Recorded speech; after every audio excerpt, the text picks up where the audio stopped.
Welcome to Part 2 of the Conflicts of Interest and Ethics training.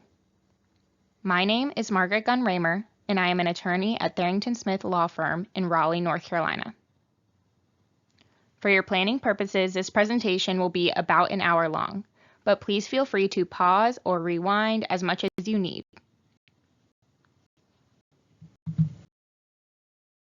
So, what are we going to be reviewing today? Part 1 of this presentation was about conflicts of interest under state law and federal rules. If you have not watched Part 1 of this presentation, please go ahead and do so. The first main objective of this presentation is discussing state laws that relate to ethics, but are not necessarily conflicts of interest laws. This specific presentation will start with a quick discussion of our purpose in being here today. Then we'll take a deeper dive into some miscellaneous state laws that relate to ethics. This presentation will also address what due process means for school systems. We will briefly talk about ways to recognize acting for personal gain and avoiding compromising the board. Importantly, we will discuss ethical standards for educators. Lastly, we will discuss important takeaways. Please note, while some of this information in this presentation may seem very specific to school board members rather than just staff, many of the concepts are generally applicable to staff as well. And even if not, it's helpful to understand the constraints your board members operate under as well.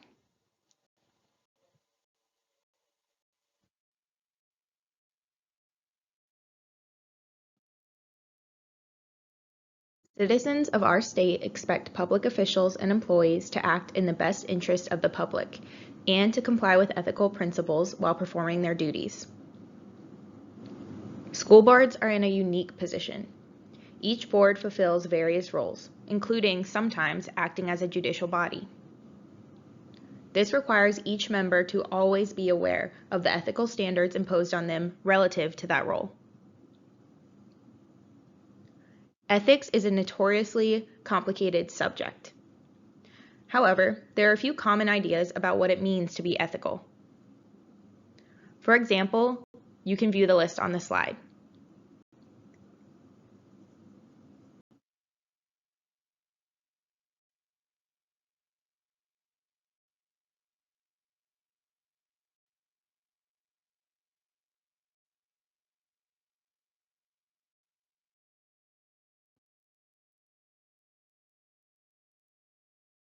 If you viewed Part 1 of this presentation, then you might know that this training could be actually required by law. On this slide is the language from that law. If you are unsure whether this applies to you, feel free to look back at Part 1 of this presentation. Regardless of whether this law applies to you, this is valuable knowledge to have. Take some time to review the law on the screen.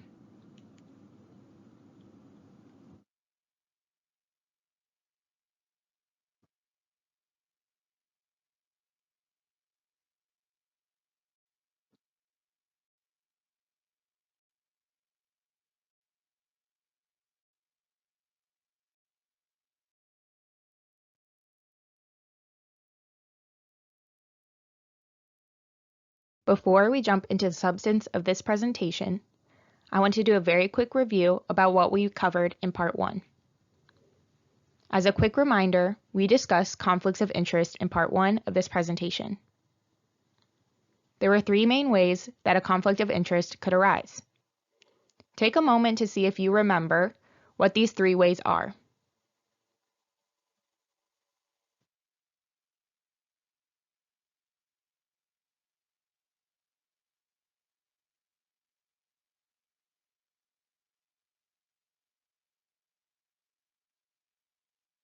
Because we already reviewed conflicts of interest in Part 1, this presentation is mainly dealing with other ethical standards imposed on you as an employee of the school district.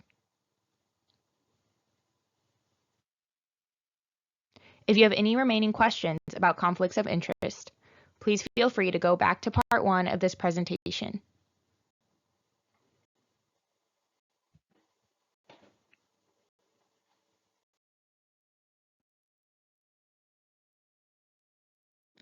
These laws relate to ethical standards.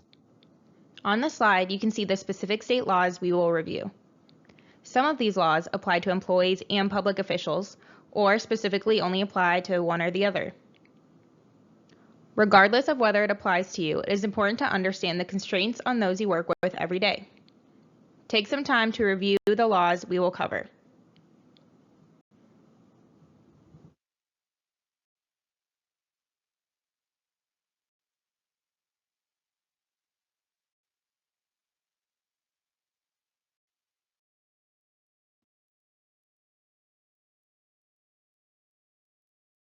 First, we will talk about misuse of confidential information. In your duties, there will likely be many things that come across your desk that might be marked as confidential. It's pretty clear not to share that information. However, there may be things that are not as clearly labeled that are still confidential. Our state legislature felt so strongly about this that they created a law to address misuse of confidential information. Let's look at the language of the statute. I'll let you read the law on the screen for yourself.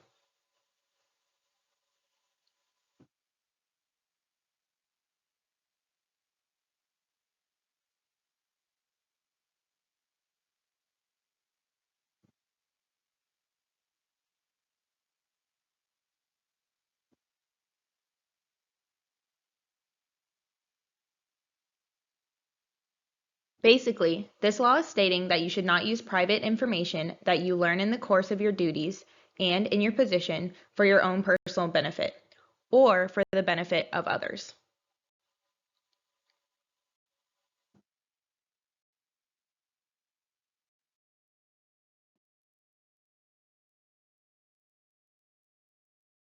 To check our understanding of this law, let's look at an example. School board member Mary knows that the superintendent is going to recommend that the board buy a lot to build a new high school. This is not public information. School board member Mary decides to purchase some vacant lots of land around the future new high school lot because she knows that the property value is about to increase substantially. Not only does she do this, she also advises her best friend to purchase some vacant lots as well.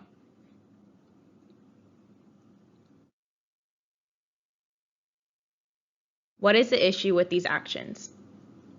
Well, Mary actually did two things wrong. First, Mary has used confidential insider knowledge for her own benefit, but she also shared that knowledge for the benefit of others and has violated the law.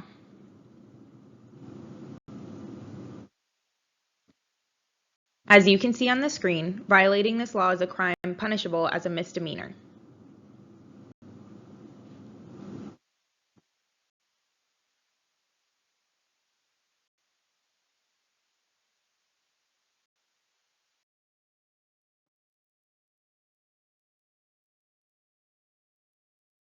There are many different positions within a school district. Take some time to think about what confidential information you come across and how you can preserve its confidentiality. Even though this law is addressing misuse of confidential information, you should always be thinking about how you also can avoid inadvertently sharing confidential information.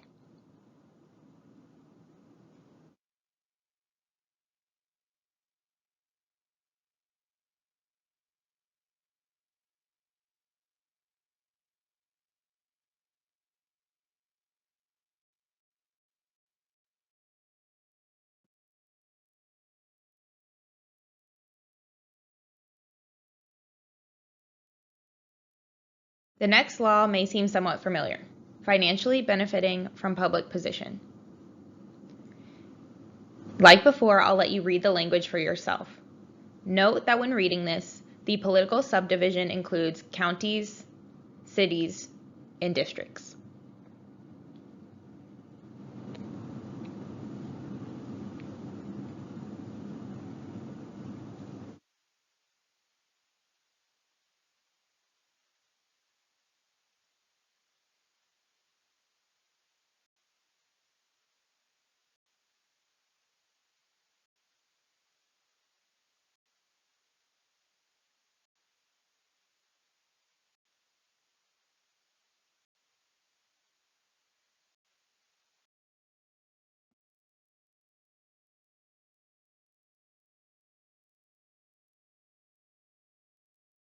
As a very important note, violation of this law is not a misdemeanor. It's a felony, which has the potential for prison sentences.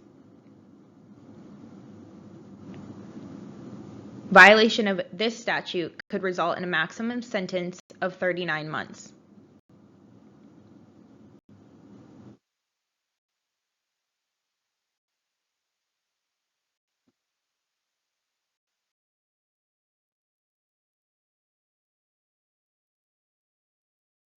The next law we are going to talk about has to do with nonprofits. You can probably think of or name quite a few nonprofits that work with school districts. You might specifically know a few that work with your school district. As we talk about this law, try to think of real-world examples where this might apply.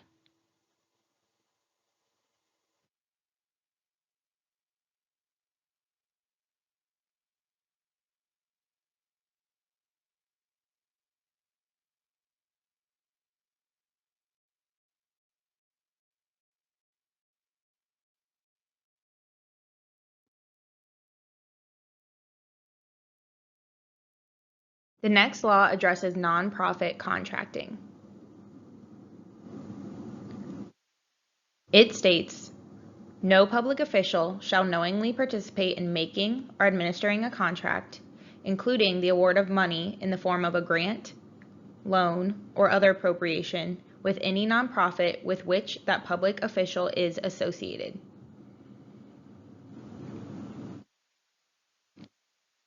A public official includes any individual who is elected or appointed to serve on a governing board of a political subdivision of this state. As we stated before, political subdivision includes counties, cities, and districts. An important note about this law is that it does not apply to an employee or an independent contractor of that political subdivision of the state.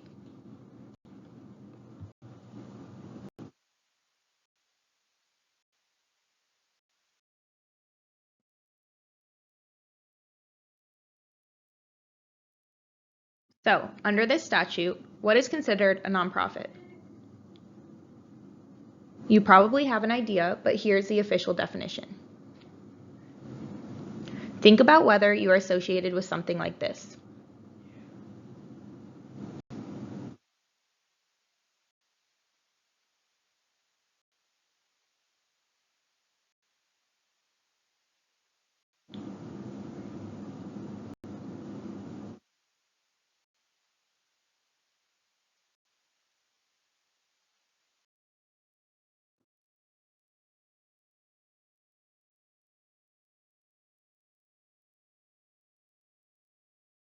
We reviewed this in depth in part 1 of this presentation, but as a reminder, this is what it means to make or administer a contract under this law.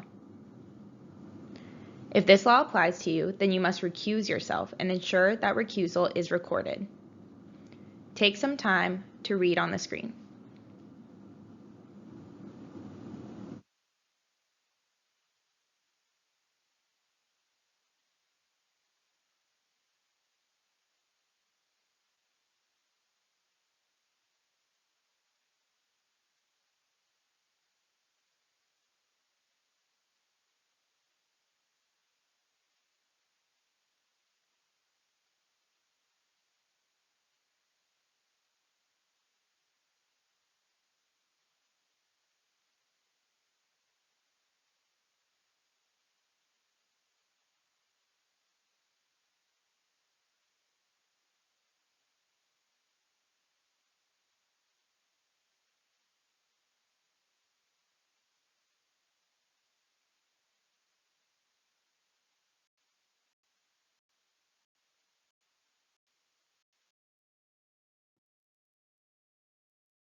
Let's look at an example.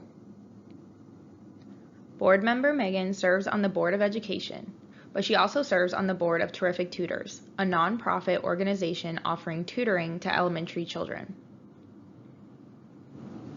The Board of Education that Megan is a member of wants to contract with Terrific Tutors.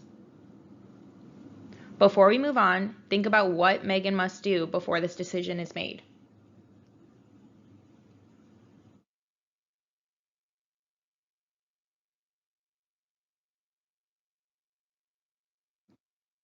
As it states on the screen, Megan must recuse herself from all decisions about the Terrific Tutors contract.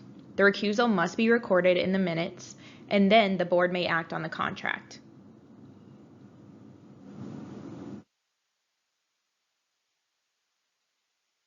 Let's think about a different situation.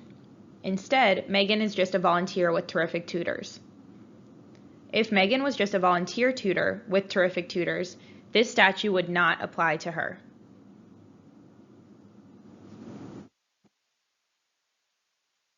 Remember that this statute applies to nonprofit organizations only. If the organization is a for-profit organization, still keep in mind the conflict of interest rules discussed in Part 1 of this presentation.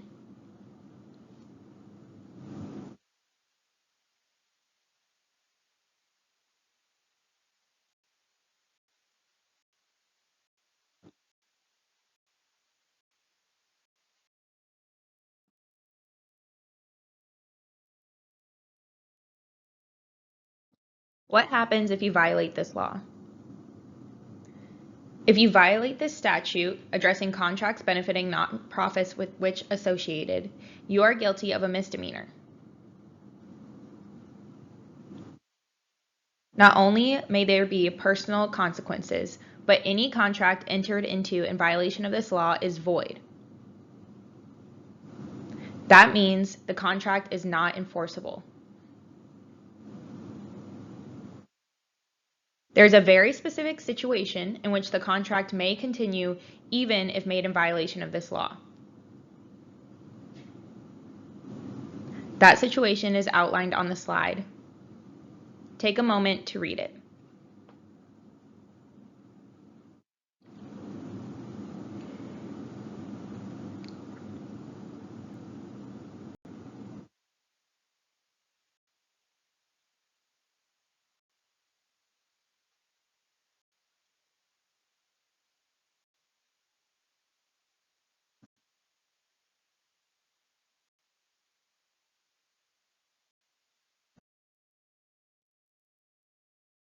As you can see on this screen, we'll next be talking about bribery. Before we get into the specifics of this law, take a moment to think about what you know about bribery. There are a lot of historic examples, famous examples, or maybe examples in movies and TVs that you can likely think about.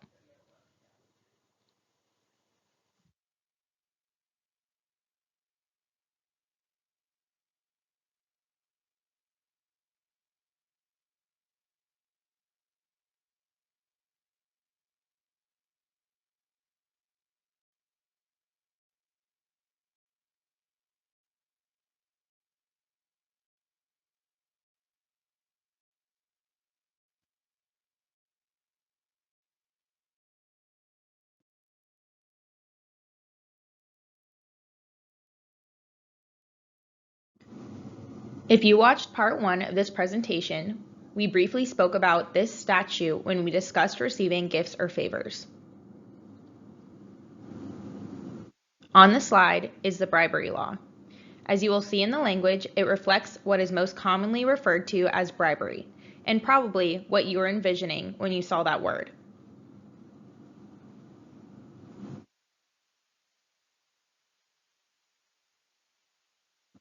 As you can imagine, public opinion about bribery is, and historically has been, very strong. As a result of this, violation of this law is a felony. Please take your time to read the law on the screen.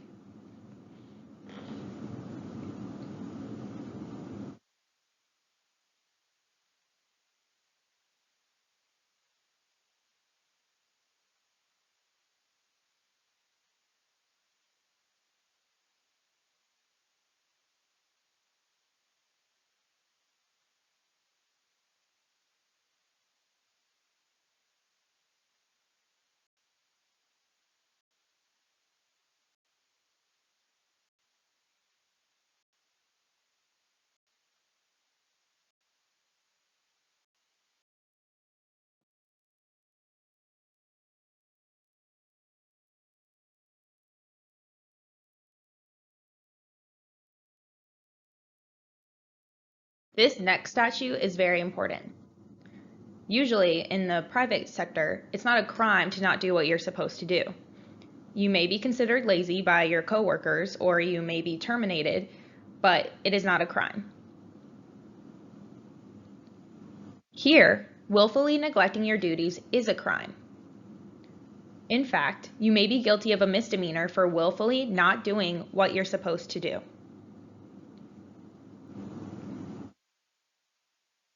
In addition, if you not only purposely did not do your duties, but you did so in a corrupt manner, you will receive the punishment decided on by the court, and you will be removed from office.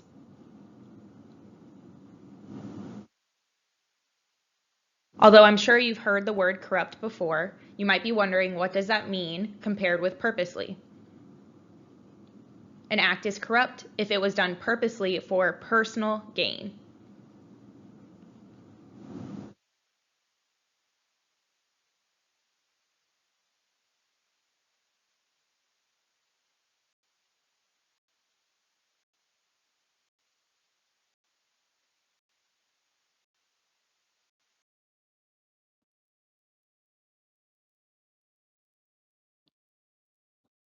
That concludes our discussion about miscellaneous state laws that might apply to you regarding ethics.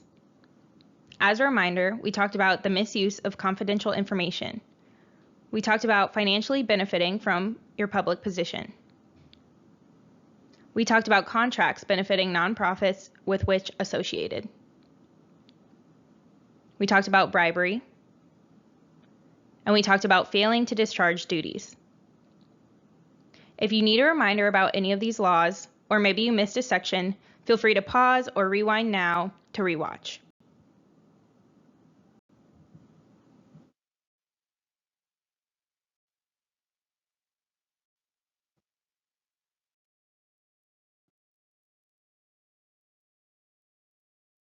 Let's check what we've done and where we're going. We have reviewed various state laws regarding your ethical duties. Now we will dive into a different role of school boards, providing impartial due process as a judicial body.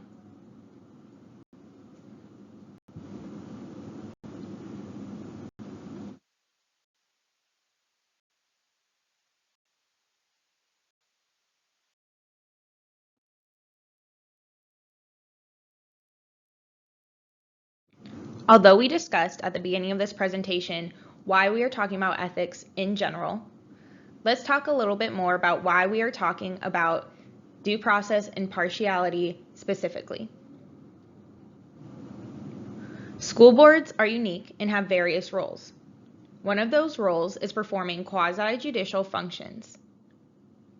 You might be wondering what that means. On this slide are examples of these functions. I will give you time to review those and think about if you realized these were judicial functions.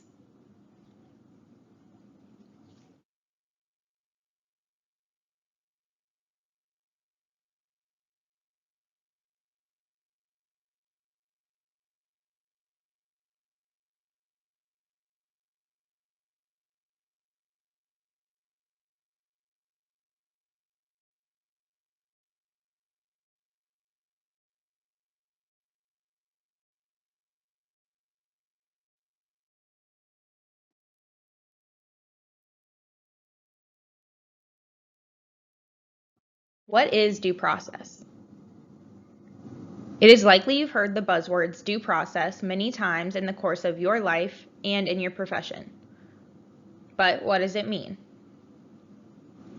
Due process restricts governmental actions and decisions that deprive individuals of liberty or property interests within the meaning of the Due Process Clause of the 14th Amendment of the United States Constitution.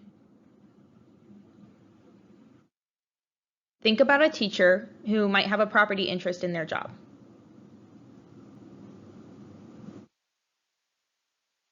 The right to due process includes the right to a fair hearing before an impartial decision maker.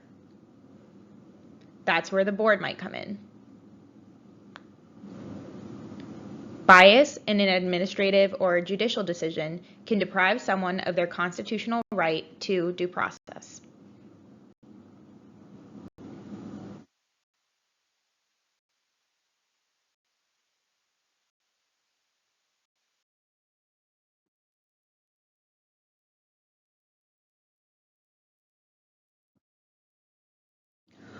Another word you likely have heard many times is the word bias. Well, what does it mean? According to our state courts, bias can refer to preconceptions about facts, policy, or law, a person, group, or object, or a personal interest in the outcome of some determination. Think about whether that coincides with what your definition of bias is.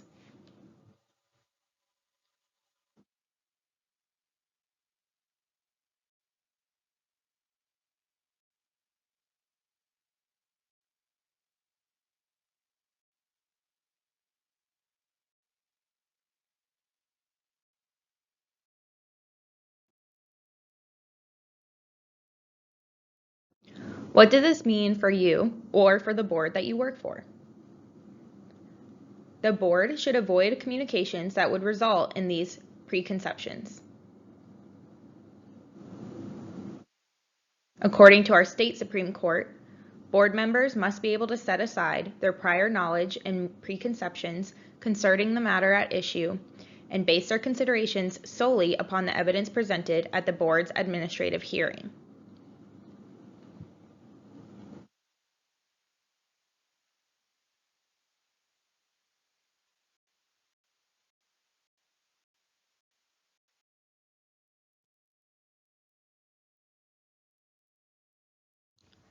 Take a quick moment to really think about how you would feel if a judge or jury in your case had already made up their mind or had bias before you made your case.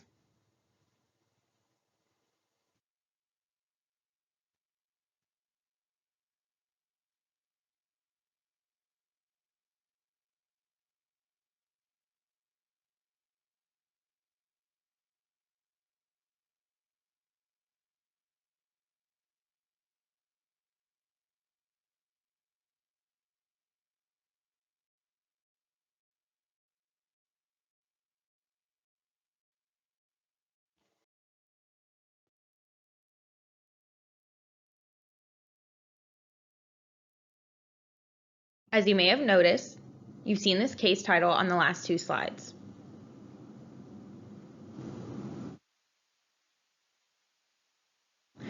In the very early 90s, our state court gave us some guidance on due process as it relates to school boards. We will review that now.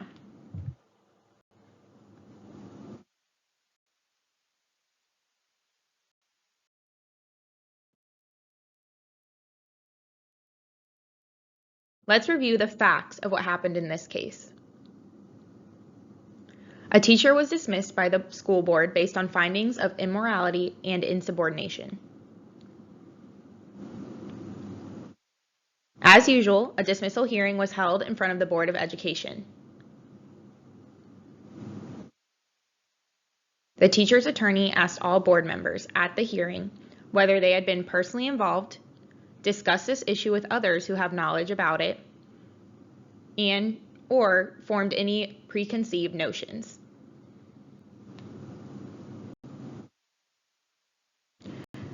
Every board member answered that they could be objective and that they had no preconceived notions. So far, so good, right?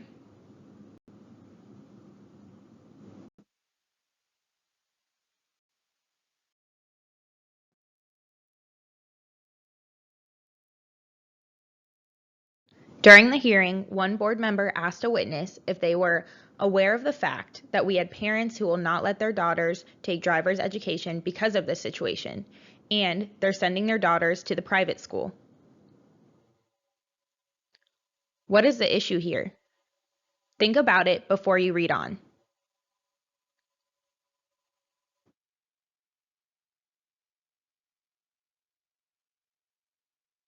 The issue with this question is that the board member later acknowledged there was no evidence before the board at this hearing that would show female students were taking driver's education elsewhere for any reason. This means that information came from outside the hearing. This also means the board member was considering this information.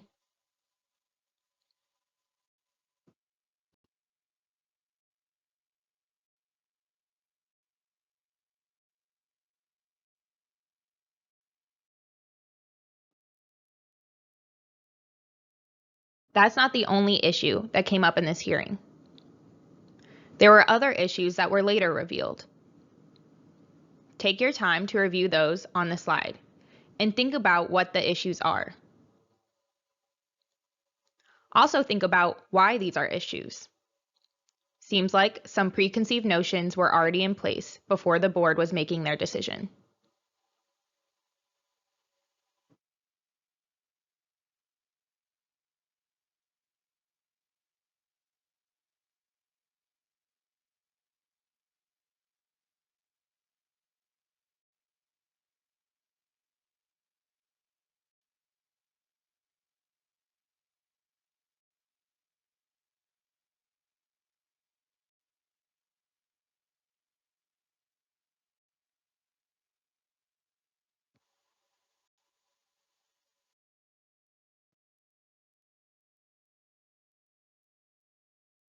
What did the court decide? The court decided that the board members not only had preconceived notions and bias that violated the teacher's due process, but most importantly, the members had lied about those preconceived notions and bias.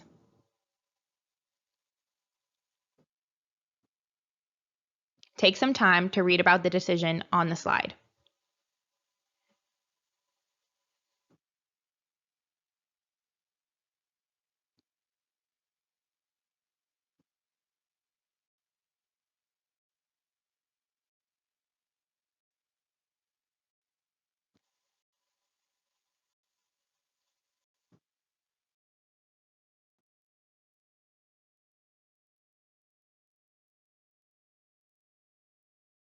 Here's the language that the court actually used. Feel free to read it to yourself. The biggest issue here is that the board members had outside information before the hearing, then they lied about it, and they were unable to be impartial.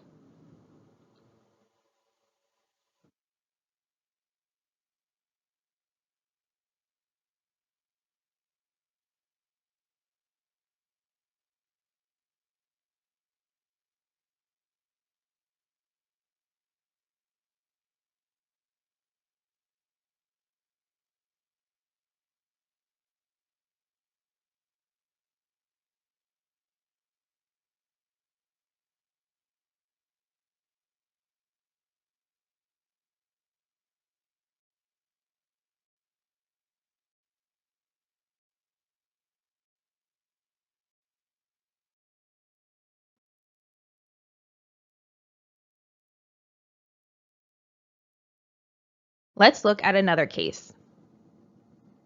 On the screen are the basic facts. Take some time to read them, and then I'll sum them up at the end.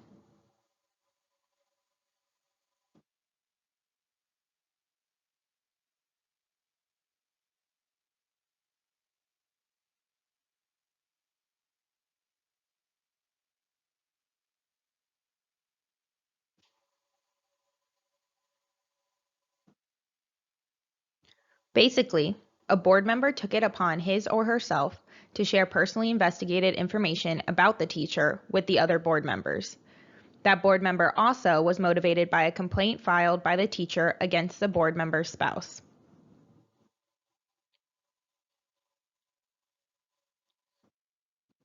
This outside evidence that was considered tainted the board's decision, and the court ruled that the teacher's right to due process had been violated.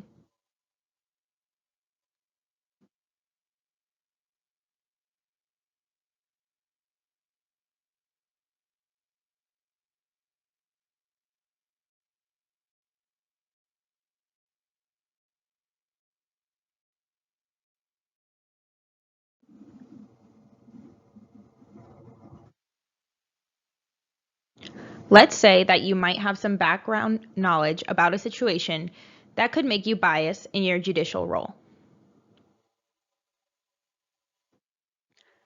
The Attorney General's office concludes that since state statute authorizes panels of less than the full board to hear various types of grievance appeals and does not place limits on that authority, school boards may exclude individual members from participating in such hearings. for example, disqualify them for any reason.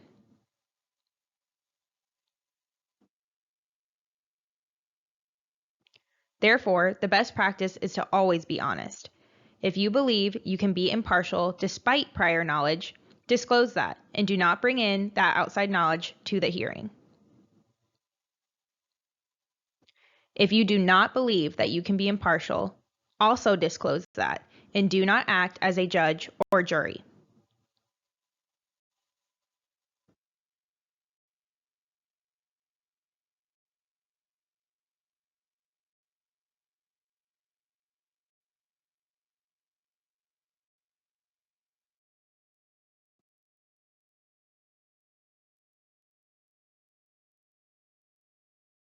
For some positive inspiration, let's look at an example where the board did the right thing.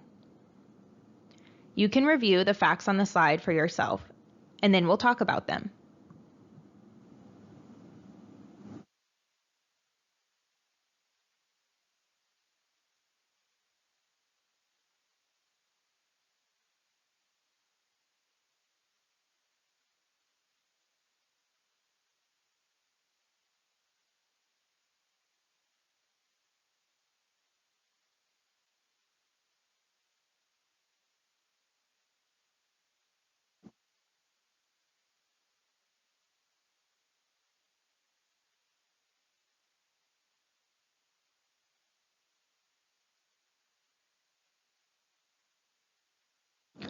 Think about the differences between this case and the first case we discussed, Crumb. The board members here were honest, and they also were able to set aside their prior knowledge so that their decision was properly based on the evidence before them. The court decided that these rumors alone, that the board may have heard and disclosed, did not mean that the board was necessarily biased. The board was honest in stating they were able to set aside that prior knowledge and preconceptions and were able to base their considerations only on the evidence presented.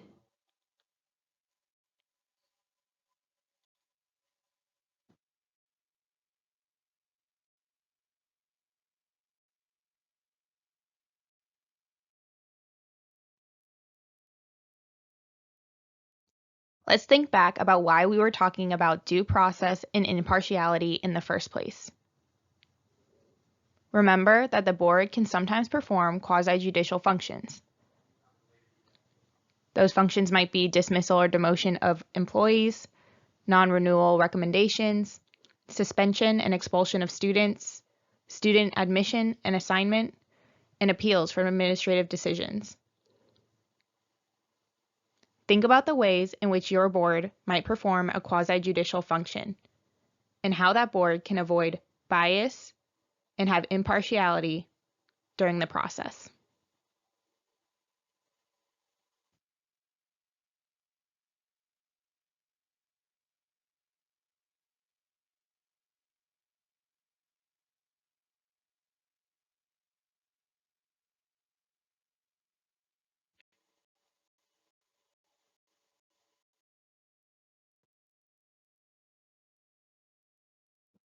So far, in part 2 of this presentation, we've covered the purpose of why we are here.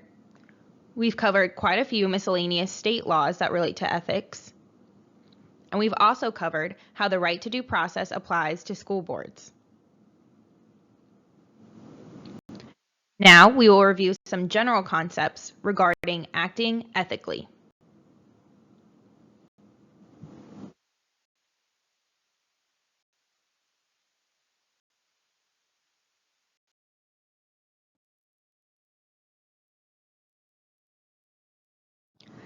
This may seem like common sense, but you should always refrain from using your position for personal gain. Together, we've seen this specific ethical standard in multiple statutes: gifts and favors, conflicts of interest, bribery. It is always important to stay on high alert that you are complying with this standard. This also includes using your role to help friends, family, businesses, and it applies even if every party, including the board, benefits.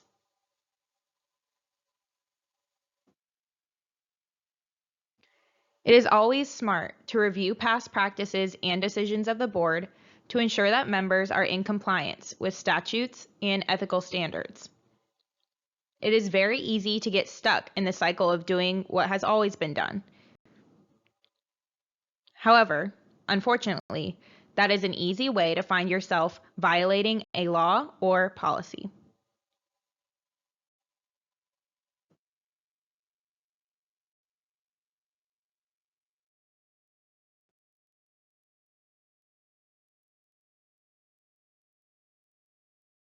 Ethical standards don't only apply to board members. Educators are also held to high ethical standards, and North Carolina has a specific code of ethics for educators. On the screen are some clear do nots according to this code. Some of these likely seem like common sense. However, because educators are so involved in the community and the lives of students, there must be clear standards. Please take time to read these to yourself and think about when they might apply in real-life situations.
There are also some actions that educators must do to comply with ethical standards.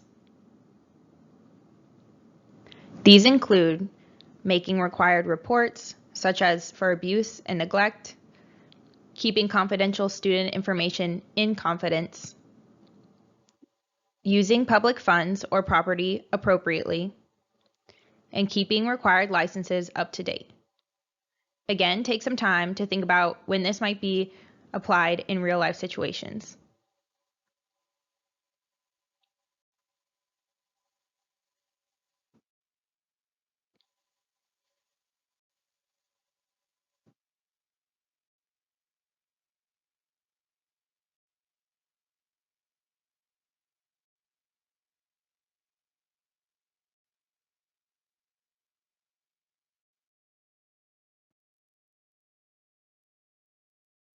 As stated, educators take on a huge role in the lives of students. Many teachers develop very important and beneficial relationships with their students. However, it is important to keep in mind ethical standards that apply to staff-student relationships. Like before, there are some standards listed on the slide. Take some time to read these, and again, think about how these apply in real-world situations.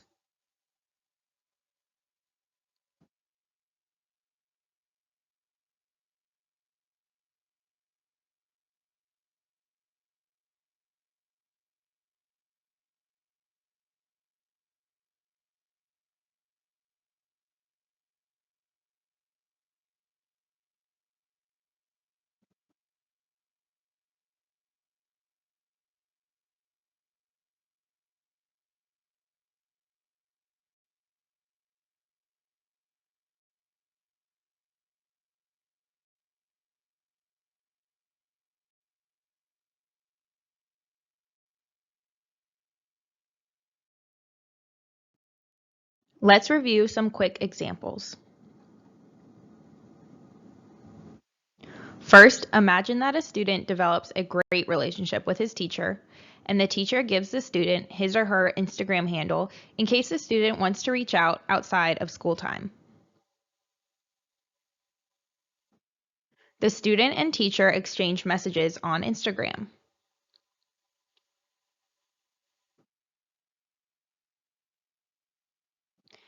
Even with the purest of intentions, this can still pose a risk to students, staff, and the school.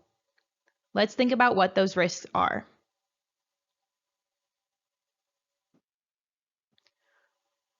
Most importantly, the student could be at risk of abuse, harassment, or at the very least, developing an unhealthy or inappropriate relationship with the staff member. The staff member is at risk for violation of policy or violation of the law, which might not only lead to termination, but of course to criminal punishment.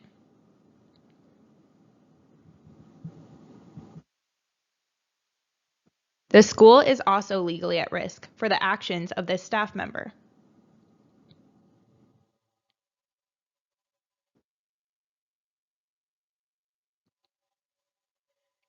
In the second example, what if a teacher starts a TikTok account about his or her teaching experiences and makes videos criticizing the staff, criticizing students, and criticizing parents?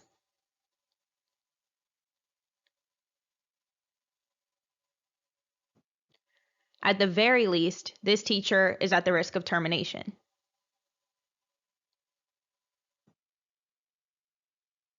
This brief example is actually based on a case, Monroe v. Central Bucks School District, in which the teacher had a blog that was used for the above reasons.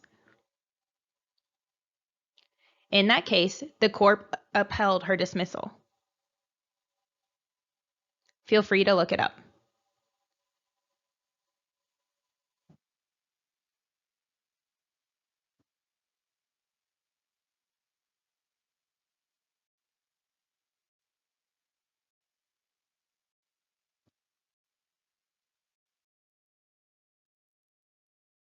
Okay, let's pause for a quick moment.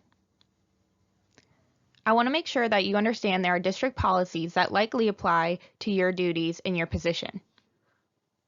Take a moment to review whether you know where to find your district policies. They are very likely accessible online. Take a moment to understand what policies might apply to you.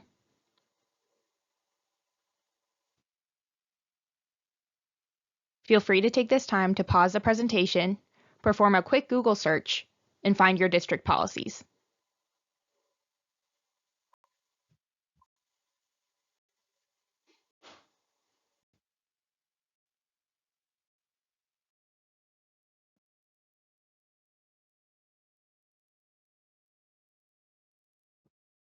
Let's do a quick review. We're going to talk about 4 examples. Let's say a teacher reports to an assistant principal that she thinks that the principal has violated an ethical duty. The assistant principal tells that teacher that if she tells anyone else about her suspicion regarding the principal, the assistant principal will give her very low marks on her next observation and required evaluation. This one seems pretty obvious. This is a big ethical issue. But can you think about why? In this case, the assistant principal is retaliating against a teacher who is just reporting as is her ethical duty. Next example. On Monday, a teacher's teaching license expires. Unfortunately, great substitutes are few and far between at his school and in his area, and he cares about his students. He proceeds to teach his 6th grade class for the remainder of the school week while he figures out what to do with his license. What do you think?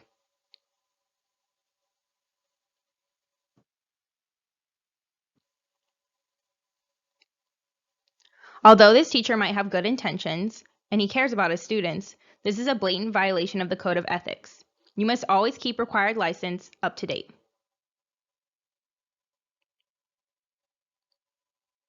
Next example. The school receptionist collects field trip funds from the 12th grade class for a trip to DC. She decides it's easier to have the students Venmo her personal account. And at the end of the collection period, the receptionist cannot tell what Venmo funds in her account are from the students and which are from her own personal transactions. She decides to just pull an estimated amount out of the account to pay for the field trip. What do you think? Again, even with the best of intentions, a violation can occur. What is the issue here? This receptionist handled student and school funds inappropriately. What should the receptionist have done? The receptionist should have complied either with the school's own financial tracking system for this kind of situation or created one that complies with district policy and state law.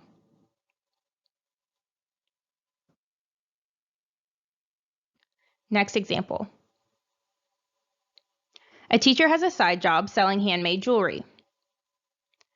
Every year in her welcome letter to her students in her class, she adds a small section explaining that side job. She even adds a link to her online jewelry shop. In this section of her welcome letter, she also adds this phrase: "This jewelry, one of a kind, makes wonderful holiday gifts. Support your student's teacher." What is the issue here? This teacher is soliciting current students and their parents to purchase privately from them. This is a clear violation of the ethical standards for a teacher. Take some time to think about your own life and your own position. What are some ways in which you can avoid making these ethical violations?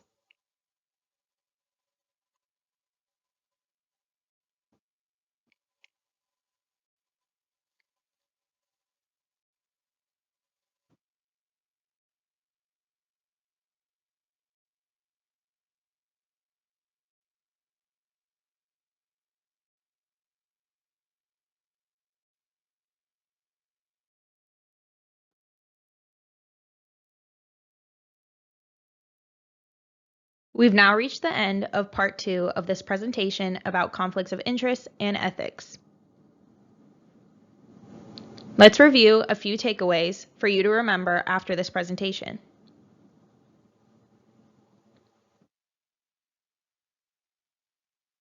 There are various state laws that denote the ethical standards of school board officials and employees, including misuse of confidential information, financial benefit from position, benefiting specific nonprofits, bribery, and failing to discharge duties. These laws carry punishments ranging from misdemeanor fines to felony sentences.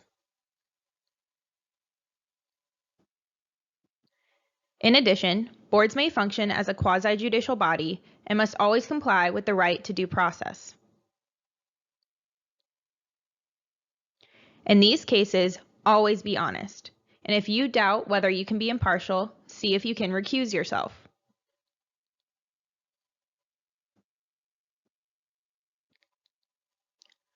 Educators are held to a high ethical standard and should familiarize themselves with the Code of Ethics for Educators.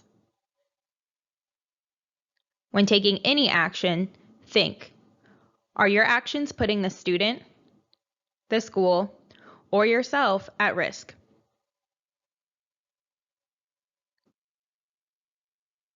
Finally, always ask yourself whether your actions or planned actions may implicate one of these laws or the ethical standards we discussed. And if you have any questions or concerns, always consult your board attorney. Thank you for participating in this presentation. If you have not yet watched part 1, please do so.